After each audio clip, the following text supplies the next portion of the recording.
사실 구강세균은 생각보다 쉽게 옮겨갑니다. 부모의 잇몸병을 아이가 그대로 물려받는다는 얘기죠. 빈도와 접촉 방법에 따라서 달라진다는 점이에요. 안녕하세요. 치과교정학 박사 백의선입니다. 오늘은 우리가 일상에서 흔히 간과하기 쉬운 구강세균 전염에 대한 얘기를 해보려고 해요.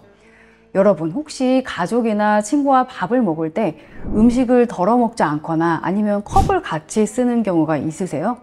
한두 번 정도는 괜찮겠지 하고 생각하실 수 있는데 사실 구강세균은 생각보다 쉽게 옮겨갑니다. 오늘은 왜 그런지, 또 어떤 위험이 있는지, 그리고 어떻게 예방할 수 있는지 자세하게 알려드릴게요. 먼저 구강세균이란 뭘까요?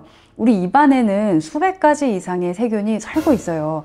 대부분은 해를 끼치지 않거나 오히려 소화와 면역에 도움을 주기도 하지만 일부는 충치균이나 잇몸병균, 또 구취를 유발하는 세균처럼 악영향을 미쳐요. 실제로 연구에 따르면 같은 컵이나 같은 식기, 즉 수저나 젓가락을 사용하는 순간 세균이 그대로 이동할 수 있습니다. 충치균인 뮤턴스 같은 경우에 부모와 아이 사이에서 전염되는 사례가 많다고 보고되고 있죠. 즉, 아기에게 엄마의 숟가락을 살짝 물게 해서 음식을 먹이는 순간 충치균이 그대로 쉽게 옮겨갈 수 있다는 얘기예요. 그리고 단순히 충치균뿐만 아니라 잇몸병을 일으키는 세균, 입냄새를 유발하는 세균까지 전염될 수 있어요. 심하면 폐렴균이나 장염균까지 전파될 가능성이 있다는 연구도 있습니다. 그렇다면 아이가 아닌 성인들 사이에서도 구강세균이 전염될까요? 네, 성인에서도 식기를 같이 쓰거나 하면 구강세균의 전염이 일어날 수 있습니다. 충치 원인균인 뮤탄스는 주로 침을 통해서 전파되는데 가족뿐만 아니라 부부 사이에서도 균주가 아주 유사하게 나타난다는 연구가 있어요. 잇몸병균도 역시 가족 내 전파 가능성이 보고되고 있습니다. 다만 성인들은 이미 살면서 아주 다양한 구강세균에 노출이 되어 있기 때문에 새로운 감염의 영향은 어린이보다는 훨씬 적은 편이에요. 그러나 어른 사이에서도 치주질환, 또 충치가 많은 사람들과 지속적으로 식기를 공유하게 되면 세균은 전파될 수 있습니다. 여기서 중요한 포인트는 세균 전염은 빈도와 접촉 방법에 따라서 달라진다는 점이에요. 한 번 정도라면 큰 문제가 생기지 않을 수 있지만 매일 반복되는 행동은 위험을 크게 높입니다. 이제 조금 더 구체적으로 일상 사례를 살펴볼게요. 첫 번째는 같은 컵을 쓰는 경우예요.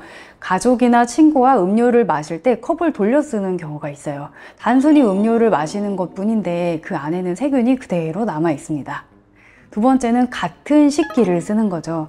간단히 음식을 나눠 먹을 때 숟가락, 젓가락을 서로 바꿔 쓰는 것도 전염 경로예요. 특히 아이들 사이에서는 전염이 더 쉽게 일어나는데 아이가 한 번 먹은 숟가락을 바로 다른 아이에게 쓰거나 하면 충치균이 쉽게 이동합니다. 세 번째는 칫솔을 같이 쓰는 경우예요. 설마 칫솔까지 같이 쓰겠나 싶지만 우리 여행 가서 칫솔이 하나밖에 없다면 어쩔 수 없이 쓰게 되는 경우도 있을 수 있죠. 이게 가장 위험한 행동 중에 하나고, 칫솔은 세균이 증식하기 굉장히 좋은 환경이고, 또 만약에 잇몸 출혈까지 있는 사람의 칫솔을 썼다면 잇몸병균이 묻어있는 칫솔을 쓰게 되는 셈이고 전염 속도가 훨씬 빨라지게 됩니다. 충치나 잇몸병은 후천적으로 유전되는 경우가 많아요. 사실 이게 염색체로 실제로 유전되는 건 아니라서 엄밀히 말하면 유전이 아니기는 한데 가족 간의 충치나 잇몸병, 세균 같은 것들이 동일한 경우가 굉장히 많거든요. 부모의 잇몸병을 아이가 그대로 물려받는다는 얘기죠. 부모가 아이에게 너무 자주 하는 뽀뽀는 이런 이유로 위험할 수 있습니다. 그럼 어떻게 예방할 수 있을까요? 첫 번째, 식기와 컵은 개인별로 쓰는 게 좋겠죠. 두 번째는 칫솔 관리예요. 칫솔은 최소 3개월마다 꼭 새 걸로 교체하시고 가족끼리는 절대 공유하지 마세요. 또 사용 후에는 충분히 건조시켜서 세균 번식을 막는 게 중요합니다. 세 번째는 기본적인 건데 입안 환경을 깨끗하게 관리해야겠죠. 하루 2번 이상 칫솔질과 치실 사용으로 충치균과 잇몸병균을 줄이면 전염 가능성도 그만큼 낮아집니다. 네 번째는 정기적으로 치과에 가는 거죠. 구강검진을 통해서 조기에 치주 질환을 잡고 충치를 예방하면 세균 전염 위험을 당연히 막을 수 있겠죠. 여기서 조금 재미있는 얘기를 하나 하자면, 아이가 만약에 충치가 생겼다면 가정에서 부모님이 먼저 예방 조치를 해야 한다는 연구 결과가 있어요. 우리 부모님들 아이가 충치가 생겼다고 혼만 내지 마시고 본인이 먼저 치과에 가서 충치균을 줄이면 아이에게 전염될 위험도 같이 줄어듭니다. 가족 전체 구강 관리가 한마디로 제일 중요하다는 뜻이에요.